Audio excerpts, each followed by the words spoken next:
Joint family. रोशनी, अब तेरी शादी की उम्र हो चुकी है, सब तेरे लिए लड़का देख रहे हैं और तू है कि 8-9 बजे बिस्तर से उठ रही है। मम्मी, क्या आप भी सुबह सुबह ज्ञान दे रही हो? सोने तो दो कम से कम। क्या करें, अब तेरी हरकतें ही ऐसी हैं। चल अब बिस्तर छोड़ और मेरे साथ खाना बनाना सीख। ना, मैं नहीं बना रही खाना वाना। आप प्लीज जाइए ना यहाँ से। रोशनी की बातों से निराश होकर निशा वहाँ से चली जाती है। निशा, तुम रोशनी को घर का कामकाज क्यों नहीं सिखाती? अगर यही हाल रहा फिर तो 2 दिन में उसके ससुराल वाले उसे यहाँ छोड़कर चल देंगे। मैं तो बहुत कोशिश करती हूँ उसे घर की जिम्मेदारियां सिखाने की, लेकिन वो मेरी सुने तब ना। आप तो जानते ही हैं ना कि वो कितनी जिद्दी है।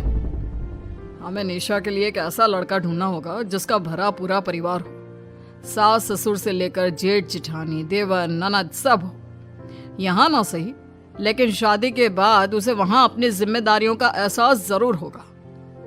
कुछ दिनों के बाद रोशनी का परिवार उसके लिए लड़का देखना शुरू कर देता है और एक दिन चिराग नाम का लड़का रोशनी को देखने अपने परिवार के साथ उसके घर पहुंच जाता है।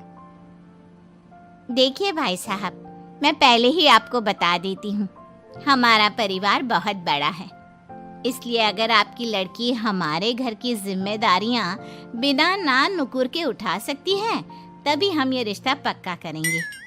अरे ये भी कोई बोलने वाली बात है बहन जी। हमारी रोशनी आपके पूरे परिवार को बैठे बैठे खिला सकती है, इतनी जिम्मेदार है मेरी बेटी।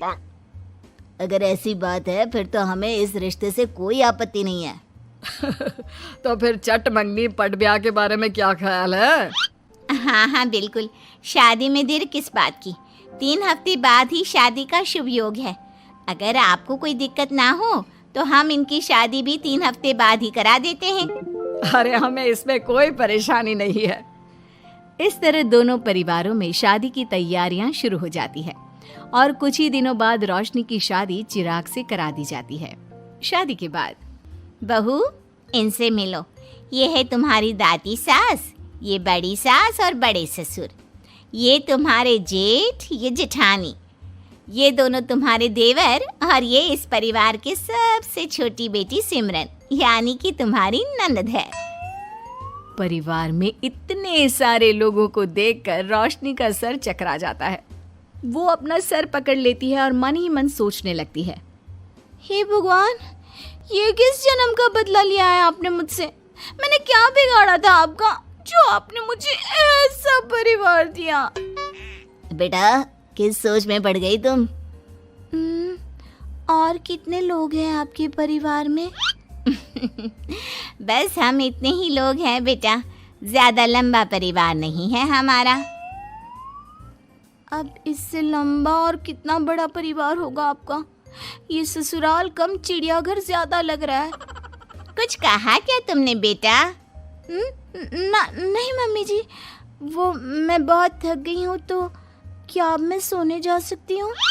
हाँ क्यों नहीं बहू। चिराग, बहू को अंदर कमरे में लेकर जा। जी माँ। चिराग रोशनी को अंदर कमरे में लेकर जाता है। चिराग, मुझे यहाँ नहीं रहना, मुझे अलग रहना है। ये तुम क्या बोल रही हो रोशनी? अभी तो आई हो तुम और अभी अलग होने की बात कर रही हो। परिवार वालों को पता चलेगा तो कितने दुखी होंगे वो लोग। मुझे नहीं मतलब किसी से, और इसे तुम परिवार कहते हो? ये परिवार कम कोई गली मोहल्ला ज्यादा लग रहा है। रोशनी, अभी तुम नई हो इस परिवार में, इसलिए शायद तुम्हें ऐसा लग रहा है। कुछ दिन में आदत हो जाएगी तुम्हें। चिराग की बात सुनकर रोशनी अपना सर पकड़ लेती है। आपको समझाना तो दीवार में सर पटकना है। मैं सो रही हूँ, लाइट ऑफ मत करना, मुझे अंधेरे में नींद नहीं आती। इतना बोलकर रोशनी बिस्तर पर लेट जाती है। रोशनी को देखकर चिराग का मुंह खुला का खुला रह जाता है। वो भी पैर पटकते हुए बिस्तर के दूसरे कोने में अपना मुंह मोड़कर सो जाता है। अगले दिन, देवरानी जी, आप उठ भी जाइए, सुबह के 6 बज चुके हैं। सोने दो ना मम्मी, क्यों परेशान कर रही हो? देवरानी जी, मैं आपकी मम्मी नहीं जेठानी हूँ। सुबह सुबह क्या मजाक है मम्मी? इतना कहकर रोशनी अपनी आंखें मसलते हुए उठती है और अपनी जेठानी को देखकर चौंक जाती है। दीदी आप यहाँ? पिछले 1 घंटे से तुम्हें उठा रही हूँ, लेकिन तुम हो कि अब उठ रही हो? लेकिन अभी तो सिर्फ 6 बज रहे हैं, आपने मुझे उठाया क्यों? वो इसलिए क्योंकि आज तुम्हारे इस घर में पहली रसोई है, तो खाना आज तुम्हें ही बनाना होगा ना। क्या? मुझे पूरे मोहल्ले के लिए खाना बनाना पड़ेगा? नहीं रोशनी, तुम्हें पूरे मोहल्ले के लिए नहीं, सिर्फ परिवार के लोगों के लिए ही खाना बनाना है। आपका परिवार किसी मोहल्ले से कम है क्या? कुछ कहा क्या तुमने? हाँ नहीं दीदी, आप चलिए, मैं अभी फ्रेश होकर आती हूँ। आरती वहां से चली जाती है, जिसकी थोड़ी देर बाद रोशनी भी रसोई में जाकर मजबूरी में सबके लिए खाना बनाने लगती है। पूरे 2 घंटे मेहनत करने के बाद उसका खाना बनकर तैयार होता है। वाह बहू, खाना तो बड़ा स्वाद बना है। सच में बहू, तुमने भले ही बहुत देर लगाई खाना बनाने में, लेकिन खाना बहुत स्वादिष्ट बना है। आपके हाथों में तो जादू है देवरानी जी। मैं तो कहती हूँ अब से रोज आप ही खाना बनाया कीजिए, क्यों मम्मी जी?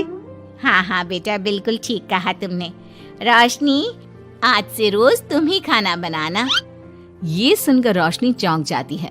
खाना खाने के बाद सभी लोग रोशनी को शगुन का नेक देते हैं और फिर अपने अपने रूम में चले जाते हैं।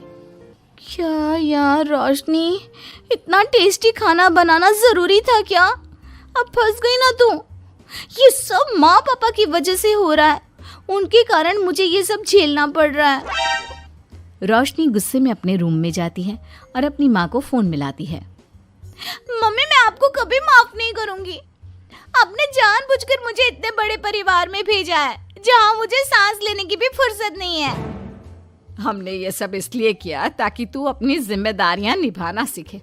अब मायके की तरह ससुराल में भी अपनी जिम्मेदारियों से मुंह मत मोड़ लेना। मुझे नहीं रहना माँ यहाँ। इस घर में जितने लोग हैं, उतने तो हमारे गली मोहल्ले में भी नहीं थे। माँ, मैं आपसे आपकी सारी बातें मानूंगी, पर प्लीज मुझे यहाँ से ले जाइए। बिल्कुल नहीं, अब से वही तेरा सब कुछ है। वहां से भागने के बजाय अपनी जिम्मेदारियां पूरी करना सीख, इससे हमें भी थोड़ी खुशी मिल जाएगी। माँ की बातों से निराश होकर रोशनी फोन काट देती है, जिसके बाद उसकी नजर नेक में मिले पैसों पर पड़ती है और वो फटाफट से बिस्तर पर बैठकर पैसे गिनना शुरू कर देती है। अरे वाह, ये तो पूरे 25,000 रुपए हैं। किसी ने भी 5100 से कम का नेक नहीं दिया। चलो अच्छा है, कुछ तो फायदा हुआ इतने बड़े परिवार में शादी करने का। अब इन सब पैसों से मैं अकेले शॉपिंग करूंगी, बहुत मजा आएगा। शॉपिंग के बारे में सोच सोच कर ही रोशनी अपने बिस्तर पर कूदने लगती है। उसे बिस्तर पर कूदता देख सभी लोग चौंक जाते हैं। भाभी, आप ऐसे क्यों उछल रही हो? छोटी बच्ची हो क्या? अपनी ननद की बात सुनकर रोशनी का मुंह खुला का खुला रह जाता है। थोड़ी देर बाद रोशनी घर में बिना बताए शॉपिंग के लिए निकल जाती है और शगुन में मिले पूरे पैसों को शॉपिंग में उड़ा देती है। शाम में, देवरानी जी कहाँ गई थी आप? जानते हैं सब आपके लिए कितना परेशान हो गए थे। कम से कम आपको बताकर तो जाना चाहिए था ना। सॉरी दीदी, मैं आप लोगों को बताना भूल गई। वैसे इतने सारे बैग किस चीज के हैं? तुम शॉपिंग करने गई थी क्या? हाँ दीदी, वो आज नेक में इतने सारे पैसे मिले थे ना, तो मैंने सोचा क्यों ना मैं उन पैसों की शॉपिंग ही कर लूं। अरे वाह, ये तो बहुत अच्छा सोचा तुमने। मम्मी, पापा, सिमरन, देवर जी, सब बाहर आइए। देखिए रोशनी हम सब के लिए क्या लाई है। रोशनी कुछ समझती उससे पहले ही वहाँ सब लोग आ जाते हैं। क्या हुआ आरती बहू, क्यों चिल्ला रही हो? अरे देखिए ना माँ, रोशनी हमारे लिए शॉपिंग करके आई है। वो देखिए, रोशनी हम सब के लिए कितने कपड़े लेकर आई है। आरती की बात सुनकर रोशनी के पैरों तले जमीन खिसक जाती है। उसके मुंह से एक शब्द तक नहीं निकलता। सच में भाभी, आप कितनी अच्छी हो।